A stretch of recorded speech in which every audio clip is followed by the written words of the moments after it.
Hey, so this is Bank Alt, Gassman's Terran Alt, who's in Gold League, and you're in a TVT. And Blue Flame Banshee ripped you to shreds in this game. And Blue Flame Banshee is a build popularized by a Koic a while ago, and it used to be the only thing anyone ever did. And it's calmed down a lot lately, so you don't really see it at all very much anymore. But back when it was the thing people were doing, everyone knew how to defend against it because it was so common. So maybe you missed that era in TVT, so let me explain. The way you resist Blue Flame Banshee is you make a wall right here and another wall right here all the way to the edge. Then you put a turret here and a turret here. Now Banshees can't harass your workers and Hellions can't drop inside of your wall and they can't land outside your wall and get inside because they can't fit through your wall. It's important to note that buildings placed diagonally next to each other, like a building here and then a building here, Hellions can't get through that, but Marine Marauders and SCVs can. So your wall doesn't make it. You don't have to lower and raise depots. You don't have to worry about your wall at all. So it's very convenient, and there's no reason not to do it. You're building buildings over here when they're not doing anything over here. If you built them as part of your wall, then they would be helping you instead of just existing. Second wall, obviously, to defend your natural.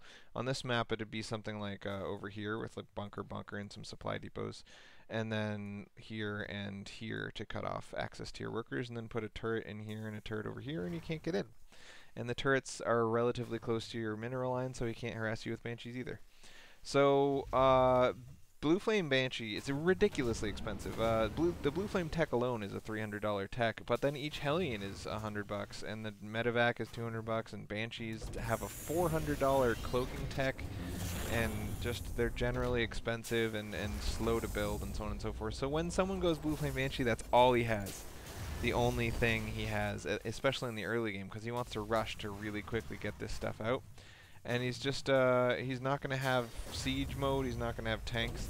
So what you can do is make an engineering bay with your push, come up here with your standard tank push, have a floated building to see up on the high ground, or a Viking or whatever, and build a turret next to your guys so that Banshees can't get in. It takes like 3 Banshees, which is like $750 to kill a $100 turret. So turrets are ridiculously good against Banshees. If you just build turrets with your push, you'll end the game usually before anything really important happens.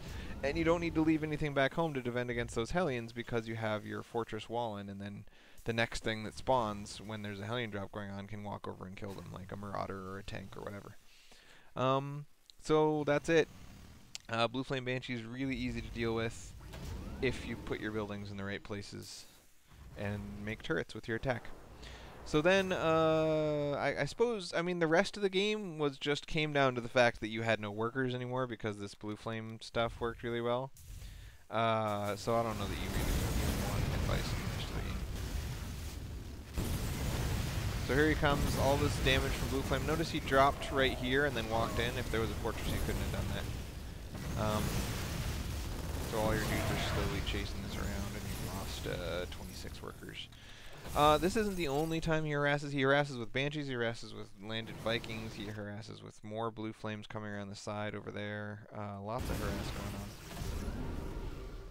going on. But also note that at this point, your army is so much bigger than his if you don't count the Hellions, because he's got this Medevac and Hellions that he was using to do harass, 2 Medevacs and Hellions. So even though he's spent almost as much money as you, the amount he's spent on actual tanks is 2 tanks against 4 tanks and a bunch of M&M. So you could have just won the game at this point.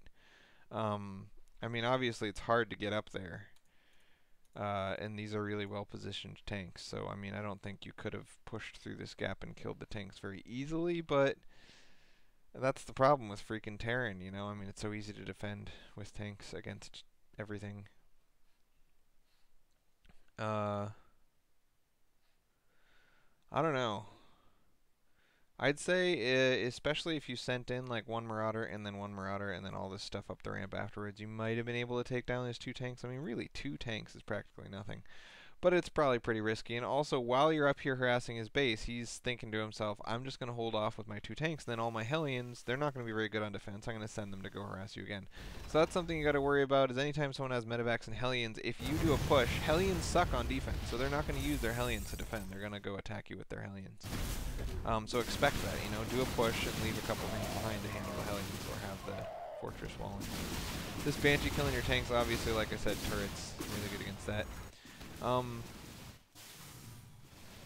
So yeah, that is all. I mean, you're not alone thinking that this build is really hard to deal with. When Echoic posted the build, he did so because he had this ridiculously high win percentage, which was making only Blue Flames and Banshees and Medivacs, and it's because until everyone was familiar with the build, it was this really hard thing to handle. But and it's still really hard to handle against someone with ridiculously good micro, but I doubt you'll ever face anyone with good enough micro to make the build really hard to handle. More dead workers, 42 dead workers, ridiculous. And it's funny because you've lost 42 workers and you're still even with him on workers. This guy wasn't very good. He was just doing a build that you weren't prepared to handle. And then now his tank count is so ridiculously high and you're frustrated from the harass, so you just decide, I'm gonna walk into his tanks and splat the end. So yeah. Economically, just really well played. You managed to stay somewhat close to him, even on army spending, even though you got so many workers killed. I feel like with Fortress and turrets, this would have been a cakewalk for you. You would have easily won this game, so start doing that, man. Start doing it.